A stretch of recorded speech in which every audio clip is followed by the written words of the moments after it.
USA, Canada और Cuba ने रविवार 5 नवंबर को अपनी घड़ियां 1 घंटा पीछे कर दी है। यहां गर्मियों में घड़ियां 1 घंटा आगे कर दी जाती है। इसे डेलाइट सेविंग टाइम कहा जाता है। सर्दियों में यह अवधि समाप्त होने के बाद घड़ियों को फिर से 1 घंटा पीछे कर दिया जाता है। अमेरिका समेत इन दोनों देशों में रविवार को अलग अलग स्थानीय समय के मुताबिक सुबह 2 बजे से घड़ियां 1 घंटे पीछे कर दी गई है। जहां इसके लिए आंदोलन शुरू हो गया है, वहीं अमेरिका में एक बार फिर इस बात पर बहस शुरू हो गई है कि इस प्रथा को कैसे रोका जाए या नहीं। डेलाइट सेविंग टाइम क्या है? गर्मी के महीनों में घड़ियों को 1 घंटा आगे बढ़ाने की प्रथा को डेलाइट सेविंग टाइम कहा जाता है। इस दौरान धूप देर शाम तक रहती है, इसलिए अधिकांश उत्तरी अमेरिका और यूरोपीय देश इस प्रथा का पालन करते हैं, लेकिन अन्य देश, विशेषकर भूमध्य रेखा के निकट के क्षेत्र, ऐसा नहीं करते।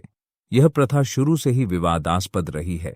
इसे अब तक कई देश कई बार स्वीकार और खारिज कर चुके हैं। मार्च में इजिप्ट ने लगातार ऊर्जा उपयोग सुनिश्चित करने के लिए 7 साल के अंतराल के बाद डेलाइट सेविंग टाइम को फिर से शुरू करने की घोषणा की। जापान ने 2020 ओलंपिक के लिए डेलाइट सेविंग टाइम अपनाने पर विचार किया था, लेकिन जनता के समर्थन की कमी और कई तकनीकी दिक्कतों के कारण जापान ने इस विचार को किनारे रख दिया। 2023 का डेलाइट सेविंग टाइम कब खत्म हुआ? अमेरिका और कुछ पड़ोसी देशों में डेलाइट सेविंग टाइम 5 नवंबर को स्थानीय समयानुसार सुबह 2 बजे समाप्त हुआ। इसके बाद इस क्षेत्र की घड़ियां 1 घंटा पीछे कर दी गई। ब्रिटेन और अन्य यूरोपीय देशों में डेलाइट सेविंग टाइम को समर टाइम भी कहा जाता है। यह अवधि 29 अक्टूबर को समाप्त हो गई। अमेरिका में डेलाइट सेविंग टाइम मार्च के दूसरे रविवार को शुरू होता है और नवंबर के पहले रविवार को समाप्त होता है। इस साल पहला रविवार 5 नवंबर को था। हालांकि ब्रिटेन और यूरोपीय संघ में यह अवधि मार्च के आखिरी रविवार को शुरू होती है और अक्टूबर के आखिरी रविवार को समाप्त होती है। डेलाइट सेविंग क्यों बनाया गया? मौसम के अनुसार घड़ियों को बदलने का विचार 19वीं सदी के अंत में पैदा हुआ था। ऊर्जा बचाने और गर्मियों में दिन के उजाले को बढ़ाने के लिए न्यूजीलैंड के एंटोमोलॉजिस्ट जॉर्ज हडसन ने इसका सुझाव दिया था।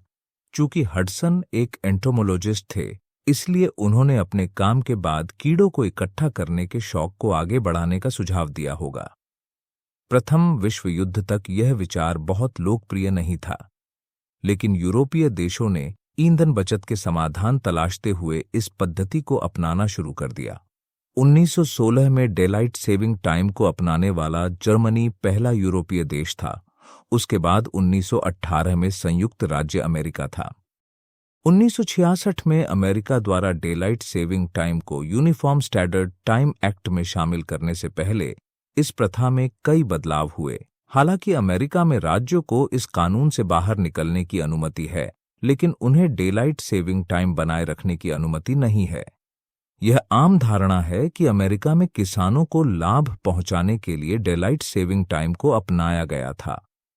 हालांकि वास्तविकता में अमेरिका में कई किसान इस प्रथा का विरोध करते हैं क्योंकि यह उनके कार्यक्रम को बाधित करता है।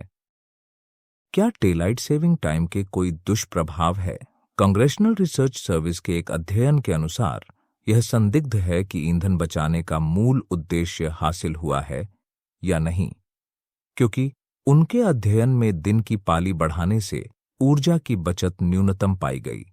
डेलाइट सेविंग टाइम के विरोधी अन्य दुष्प्रभावों की ओर भी इशारा करते हैं।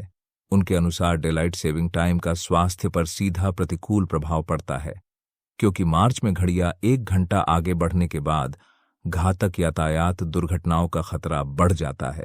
जैसे जैसे दिन 1 घंटा बढ़ता है, नींद के घंटे बाधित हो जाते हैं। परिणाम स्वरूप अपर्याप्त नींद के कारण स्ट्रोक, दिल का दौरा आदि का खतरा हर साल मार्च के बाद चिंताजनक रूप से बढ़ जाता है। क्या अमेरिका के सभी राज्य डेलाइट सेविंग का पालन करते हैं?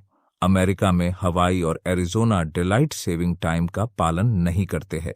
अमेरिकी समोआ, गुआम, उत्तरी मारियाना द्वीप समूह, पोर्टो रिको और वर्जिन द्वीप समूह डेलाइट सेविंग टाइम के बिना स्थायी मानक समय का पालन करते हैं। लेकिन अमेरिका के अधिकांश अन्य राज्यों में डेलाइट सेविंग टाइम का व्यापक रूप से पालन किया जाता है। राज्य विधानसभाओं के राष्ट्रीय सम्मेलन के अनुसार 19 राज्यों ने अमेरिकी कांग्रेस द्वारा अधिकृत डेलाइट सेविंग टाइम कानून पारित कर दिया है। क्या अमेरिका डेलाइट सेविंग टाइम बंद कर देगा? इस बात के कोई संकेत नहीं है कि अमेरिका डेलाइट सेविंग टाइम की प्रथा को जल्द ही बंद कर देगा। अमेरिकी सरकार के कुछ तत्व तथाकथित सनशाइन प्रोटेक्शन एक्ट को मंजूरी देने की कोशिश कर रहे हैं। इस कानून की वजह से डेलाइट सेविंग टाइम की व्यवस्था कायम रहेगी।